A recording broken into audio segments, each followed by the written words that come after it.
Types of matrices के अंदर अब हम पहले बात करते हैं आइडेम्पोटेंट मैट्रिक्स के बारे में। ठीक है, तो मान लेते हैं कोई भी एक मैट्रिक्स है हमारे पास ए, और हम क्या करते हैं इस ए मैट्रिक्स के अंदर ए का ही मल्टीप्लाई कर दें। मतलब क्या, ए इंटू ए, मतलब क्या क्या हो गया, ये ए स्क्वायर हो गया। और अगर किसी एक ऐसे सिचुएशन के अंदर ऐसा हो रहा है कि ए स्क्वायर भी ए के बराबर ही आ जा रहा है, तो उस सिचुएशन में जो हमारे पास ओरिजिनल ए था उसको हम क्या बोलते हैं, आइडेम्पोटेंट मैट्रिक्स बोलते हैं। ये बात क्लियर हुआ? थोड़ा थोड़ा हुआ, थोड़ा थोड़ा नहीं हुआ। क्लियर क्या हुआ कि अगर ए स्क्वायर ए आ रहा है तो ए क्या हो जाएगा, आइडेम्पोटेंट मैट्रिक्स हो जाएगा। लेकिन अभी पूरा पूरा क्लियर नहीं हुआ, तो क्या करते हैं इसको एक एग्जांपल से देखते हैं। ठीक है, तो मान लेते हैं एक मैट्रिक्स है हमारे पास ए, जिसके अंदर एलिमेंट क्या है हमारे पास, 2 -2 -4 -1 3 4 1 -2 -3। ठीक है, ये क्या है, 3x3 ऑर्डर का मैट्रिक्स है।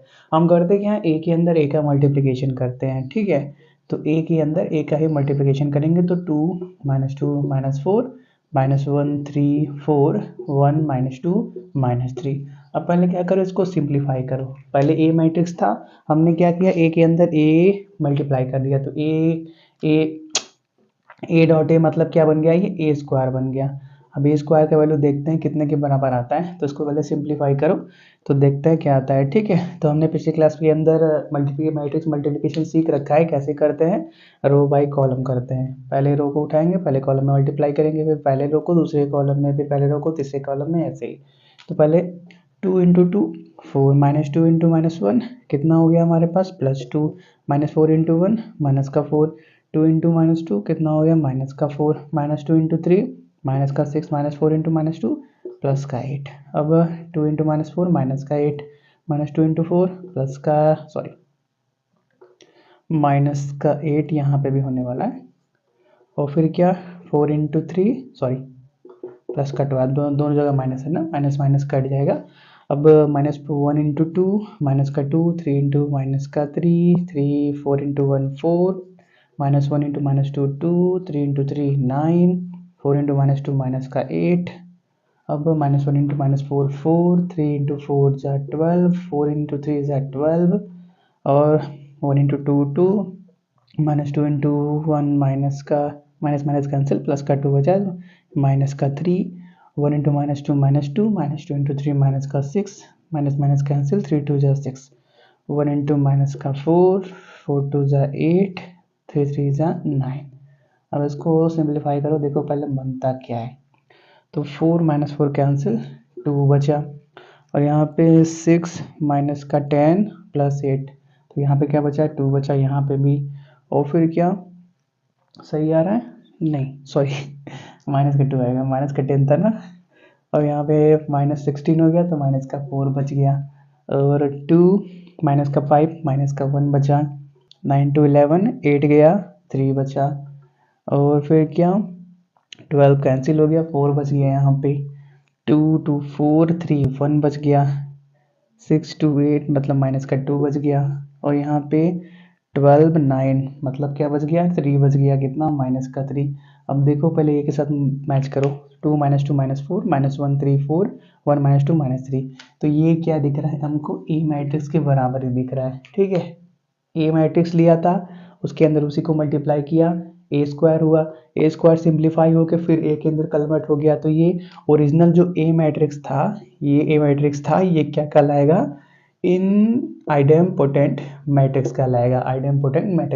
ठीक है, इसके अंदर बहुत सारे क्वेश्चन बनते नहीं है, बस एक बेसिक क्वेश्चन बुक में दिया था तो यही हमने सॉल्व करा दिया। ठीक है, चलो बस आपको ये याद रखना है कि ए स्क्वायर कर रहे हैं, ए आ रहा है तो ए क्या हो जाएगा, आइडेम्पोटेंट मैट्रिक्स हो जाएगा। ठीक है, कई बार पेपर में पूछ देता है डिफाइन आइडेम्पोटेंट मैट्रिक्स, तो अगर आपको डेफिनेशन भी मालूम होगा तो आप अपने आप से एक एग्जाम्पल बना सकते हो। ठीक है, थोड़ा सा रफली काम करोगे पीछे तो एग्जाम्पल भी बन जाएगा। चलो आगे बढ़ते हैं, आइडेम्पोटेंट मैट्रिक्स के बाद अब अगले टाइप के मैट्रिक्स के बारे में बात करते हैं, जिसका नाम है इन्वोल्यूटरी मैट्रिक्स। ठीक है, इन्वोल्यूटरी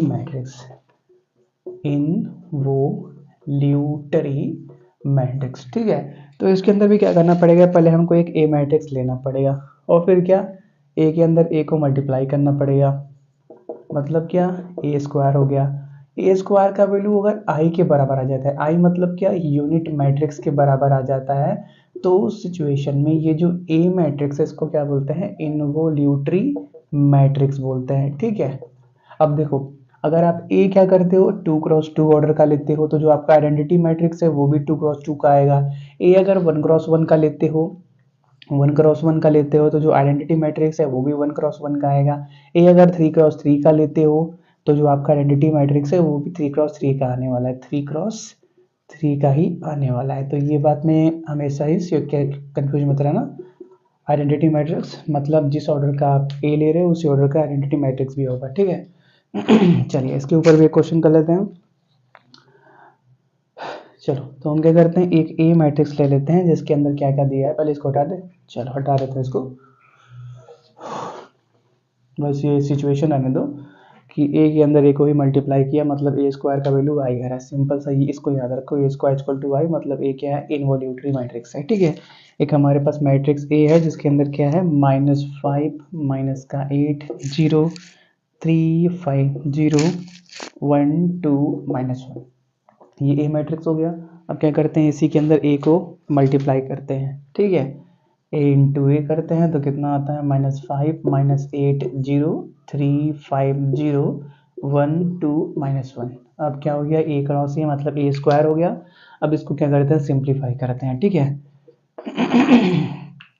तो माइनस माइनस प्लस 25 -8 -24 और 0 इंटू 1 0 हो गया, -5 minus minus cancel 40 minus minus minus का 40 और फिर क्या 0 इंटू 0 हो गया -0 0 0 3 5 ज़ा 15 माइनस का 15 5 3 ज़ा 15 प्लस का 0 3 8 ज़ा 24 5 5 ज़ा 25 और 0, अब 0 0 0, अब 1 5 ज़ा माइनस के 5 2 3 ज़ा 6 -1 1 8 ज़ा 8 2 5 ज़ा 10 माइनस के 2 और फिर क्या 1 1 ज़ा सॉरी 1 इंटू 0 0 2 इंटू 0 0 -1 इंटू -1 1 हो गया। तो देख ही रहे हो कि आइडेंटिटी मैट्रिक्स से बचने वाला है हमारे पास, यहाँ पे 1 बचेगा, यहाँ 0, यहाँ तो 0 ही हो ही गया था, यहाँ कट पिट के 0 हो जाएगा -15 प्लस 15 है ना तो 0 और यहाँ पे 1 बचेगा, यहाँ पे 0, यहाँ पे -6 प्लस 6 0 -10 प्लस 10 0, यहाँ पे क्या बचा 1 बचा। तो देखो ए स्क्वायर का वैल्यू क्या आ गया, आइडेंटिटी मैट्रिक्स के बराबर आ गया। तो उस सिचुएशन में ये जो ओरिजिनल ए था ये क्या बन जाएगा आपका इनवोल्यूटरी मैट्रिक्स बन जाएगा। क्या बन जाएगा, इनवोल्यूटरी मैट्रिक्स बन जाएगा। ठीक है, ये क्लियर हो गया। चलो एक और क्वेश्चन कर लेते हैं। मान लेते हैं ना इस बार हमको आइडेंटिटी मैट्रिक्स दे रखा है, इसको हटा दे इसको नोट कर लो नहीं किया तो थोड़ा सा बैक जाके नोट कर लेना। मान लेते हैं हमको आइडेंटिटी मैट्रिक्स दे रखा है, हमको एक मैट्रिक्स ए दे रखा है जिसके अंदर क्या है 1 0 0 1। चलो 2x2 का करते हैं फिर 3x3 का कर लेंगे। तो ये क्या है, a मतलब i के ही बराबर है, तो अगर हम क्या करेंगे a इंटू ए करेंगे मतलब a स्क्वायर करेंगे तो वो तो i के बराबर आएगा ही। मतलब क्या जो आइडेंटिटी मैट्रिक्स होते हैं वो हमेशा ही क्या इनवोल्यूटरी मैट्रिक्स होते हैं। आप ऐसा भी लिख सकते हो i square equal to I since i square is equal to I therefore identity matrix are always involutory matrix. जैसे क्या करते हैं 3x3 का ऑर्डर निकालते हैं, 3x3 का आइडेंटिटी मैट्रिक्स है हमारे पास 1 0 0 0 1 0 0 0 1। इसी के अंदर इसी को मल्टीप्लाई कर लो तो i into I I square हो जाने वाला है। मतलब क्या इसी के अंदर 1 0 0 0 1 0 0 0 1 को मल्टीप्लाई करो, तो मल्टीप्लाई करके ओपन करो क्या बनता है 1 इंटू 1 0 0 और फिर क्या 1 इंटू 0 0 0 0 0 0 0 0 0 0 1 1 जा 1 0 0 0 0 0 0 0 0 into 0 0 into 0 1 0 1 into 0 0 0 into 0 0 0 1 into 1 1। ये क्या आ गया, आई स्क्वायर इक्वल टू आई ही आ गया। मतलब क्या, आइडेंटिटी मैट्रिक्स हमेशा ही क्या, इन्वोल्यूटरी मैट्रिक्स होते हैं। ठीक है, इसको नोट करो। चलो अब आगे बढ़ते हैं, नील पोटेंट मैट्रिक्स के बारे में बात करते हैं। ठीक है, नील पोटेंट मैट्रिक्स। ठीक है, ये चल रहा है ना, चल रहा है, लाइट जल रहा है मतलब चल रहा है। चलो तो अब बात करते हैं नील पोटेंट मैट्रिक्स। ठीक है, तो कोई भी ए मैट्रिक्स लेके ही काम करेंगे। तो पहले क्या करते हैं, इसके डेफिनेशन के बारे में बात कर लेते हैं। ठीक है, नील पोटेंट मैट्रिक्स। ठीक है, तो मान लेते हैं एक कोई भी एक मैट्रिक्स ए है और इसको क्या, नील पोटेंट मैट्रिक्स बनाना है। और एक ऐसा है एक स्क्वायर मैट्रिक्स। इस बात को हमेशा याद रखना कि नील पोटेंट बनने के लिए कोई भी मैट्रिक्स का स्क्वायर होना जरूरी है। नील पोटेंट बनने के लिए किसी भी मैट्रिक्स का स्क्वायर होना जरूरी है। क्यों जरूरी है, कुछ टाइम में समझ जाओगे, क्वेश्चन करोगे अपने आप समझ जाओगे। ठीक है, तो मान लेते हैं एक मैट्रिक्स ए है जो क्या स्क्वायर मैट्रिक्स है, तो उसको नील पोटेंट बनाने के लिए हमको ए के अंदर ए को ही मल्टीप्लाई करना पड़ेगा। ए के अंदर ए को ही मल्टीप्लाई करना पड़ेगा, लेकिन कितनी बार मल्टीप्लाई करना पड़ेगा, इतनी बार मल्टीप्लाई करो कि उसका रिजल्ट क्या हो जाए, जीरो मैट्रिक्स के बराबर हो जाए। ठीक है, जैसे देखो हमारे पास क्या है, कोई नंबर मान लेते हैं 5 है। ठीक है, तो 5 के अंदर ऐसा क्या ऐड कर रहे हैं कि 0 बन जाए, तो -5 ऐड कर लिया तो क्या बन गया, 0 बन गया। ठीक है, मान लेते हैं हमारे पास एक नंबर है क्या, 2 है। 2 के अंदर ऐसा क्या ऐड करें कि 0 हो जाए, तो -2 ऐड करोगे तो 0 हो जाएगा। तो ये तो हो गया हमसे नॉर्मल एडिशन की बात। अब मैट्रिक्स में कैसे चलेगा, मैट्रिक्स में मल्टीप्लिकेशन से काम चलेगा। मान लेते हैं एक मैट्रिक्स ए है हमारे पास 1 0 0 1। ठीक है, तो आप ए को कितनी बार मल्टीप्लाई करोगे कि वो जीरो मैट्रिक्स के बराबर हो जाए। तो देखो ए क्योंकि इस टाइम पे आइडेंटिटी मैट्रिक्स है, तो आइडेंटिटी मैट्रिक्स को आप कितनी बार भी मल्टीप्लाई करो वो जीरो नहीं होने वाला है, वो हमेशा ही ए इंटू ए करोगे तो वो भी ए के बराबर आएगा। इंटू ए करके देख लोगे वो भी ए के बराबर आने, मतलब क्या, ए इंटू ए क्या हो गया, 1 0 0 1 हो गया। अब इसके अंदर भी क्या, ए को मल्टीप्लाई करोगे तो वो भी क्या, ओवरऑल कट पीट के ए ही बचने वाला है। ठीक है, 1 0 0 1 ही बचने वाला है। मतलब क्या, आइडेंटिटी मैट्रिक्स को कितने टाइम भी मल्टीप्लाई कर लो वो उनका रिजल्ट जीरो नहीं होने वाला है। ठीक है, तो क्या करते हैं, इसको एक एग्जांपल से देखते हैं। मान लेते हैं हमारे पास एक मैट्रिक्स ए है जिसके अंदर एलिमेंट क्या है हमारे पास, A B, B square minus के ए स्क्वायर माइनस के ए बी। ठीक है, ये एक मैट्रिक्स है। अब क्या करो, ए को पहले 2 बार मल्टीप्लाई करो, ए को पहले 2 बार मल्टीप्लाई करो, देखो क्या मिलता है। ठीक है, तो देखो ए इंटू ए करते हैं, ए इंटू ए मतलब क्या कर लिया हमने, ए स्क्वायर कर लिया। ए इंटू ए मतलब क्या, ए स्क्वायर। तो A B, B square minus के ए स्क्वायर माइनस के ए बी। अब पहले क्या करो, इनको मल्टीप्लाई करो। ठीक है, तो ए बी इंटू में ए बी। ठीक है, तो ए बी इंटू में ए बी मतलब ए स्क्वायर बी स्क्वायर, और फिर क्या, बी स्क्वायर को कहाँ मल्टीप्लाई करेंगे, यहाँ पे, तो माइनस का ए स्क्वायर बी स्क्वायर मतलब ये तो जीरो होने वाला है। और फिर क्या, ए बी को यहाँ मल्टीप्लाई करो तो A B cube plus minus हो जाएगा यहाँ पे, माइनस का ए बी क्यूब, और फिर क्या यहाँ पे इसको मल्टीप्लाई करो तो माइनस का ए क्यूब बी और माइनस माइनस प्लस ए क्यूब बी, और फिर क्या माइनस इसमें मल्टीप्लाई करो तो माइनस का A square B square minus minus plus A square B square. तो देखो ये क्या दिख रहा है हमारे पास, 0 0 0 0 मतलब क्या, एक जीरो मैट्रिक्स। तो देखो यार हमने क्या किया, ए को 2 बार मल्टीप्लाई कर दिया तो हमको क्या मिल गया, जीरो मैट्रिक्स मिल गया। तो उस सिचुएशन में हम क्या बोलेंगे कि ये क्या है, एक ए क्या है, एक निल पोटेंट मैट्रिक्स है, क्योंकि ए स्क्वायर का वैल्यू क्या आ गया, जीरो मैट्रिक्स के बराबर आ गया। जीरो मैट्रिक्स को ऐसे कैपिटल ओ से भी डिनोट करते हैं, तो ए क्या हो गया, एक निल पोटेंट मैट्रिक्स हो गया। अब देखो निलपोटेंट मैट्रिक्स के अंदर आपको ऑर्डर नहीं, ऑर्डर नहीं, इंडेक्स बताना पड़ता है। इंडेक्स मतलब क्या, इस पावर को बोलते हैं। ठीक है, जिस पावर पे भी जाके वो मैट्रिक्स क्या हो गया, जीरो हो गया, वो मैट्रिक्स का इंडेक्स क्या होता है, वो हो जाता है। ठीक है, जैसे देखो ए मैट्रिक्स का स्क्वायर किया तो जीरो हो गया, तो ए का इंडेक्स क्या हो गया, ए का इंडेक्स 2 हो गया। ठीक है, ए मैट्रिक्स का इंडेक्स क्या हो गया, 2 हो गया। जनरल फॉर्म में आप ऐसा लिख सकते हो कि If a square matrix is such that a की power k equal to 0, then A is called nilpotent matrix where k is the index of A. k is the index of A. और k क्या हो सकता है? k आपका positive integer हो सकता है, k आपका पॉजिटिव इंटीजर हो सकता है। और k का सबसे छोटा वैल्यू ही लेना, k का सबसे छोटा वैल्यू ही क्या बनता है? इंडेक्स बनता है।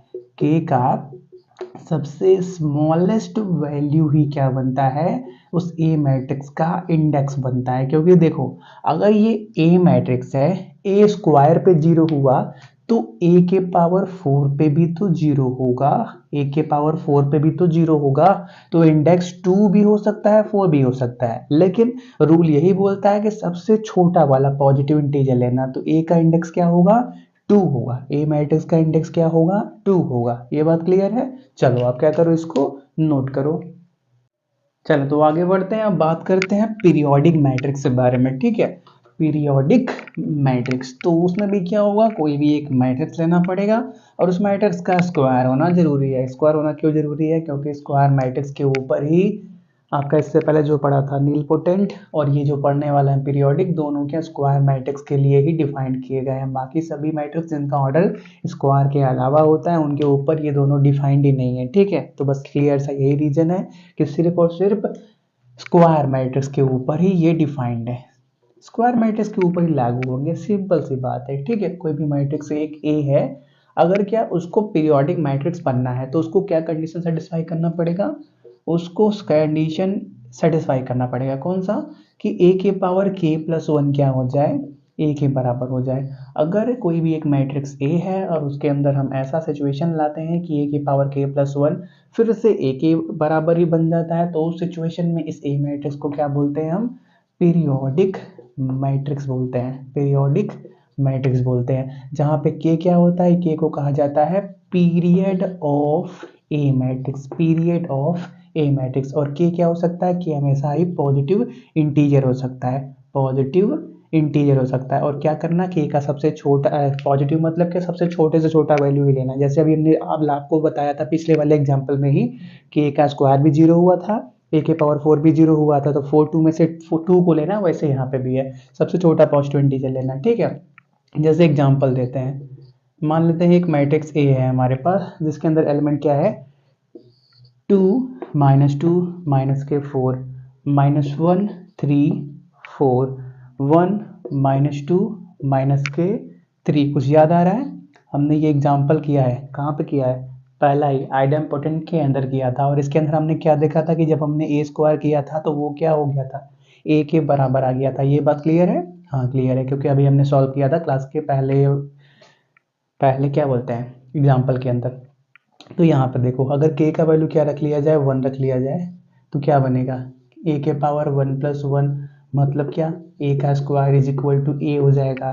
तो हम क्या बोलेंगे कि a क्या है? एक पीरियोडिक मैट्रिक्स है। तो ये क्या बन गया? एक पीरियोडिक मैट्रिक्स बन गया। और इसका पीरियड क्या हो गया? इसका पीरियड हो गया 1 के बराबर। इसका पीरियड क्या हो गया? 1 के बराबर। क्योंकि देखो ये होता है पीरियड, इस 1 को नहीं काउंट किया जाता, k होता है पीरियड, तो k की जगह पे 1 लिया था, तो पीरियड क्या हो गया? 1 के बराबर हो गया। ठीक है, तो टाइप्स ऑफ मैट्रिक्स के अंदर सभी टाइप हमने क्लियर कर लिए। अब हम डिटर्मिनेंट की तरफ बढ़ेंगे। ठीक है, तो आप क्या करो, इनको नोट कर लो पहले।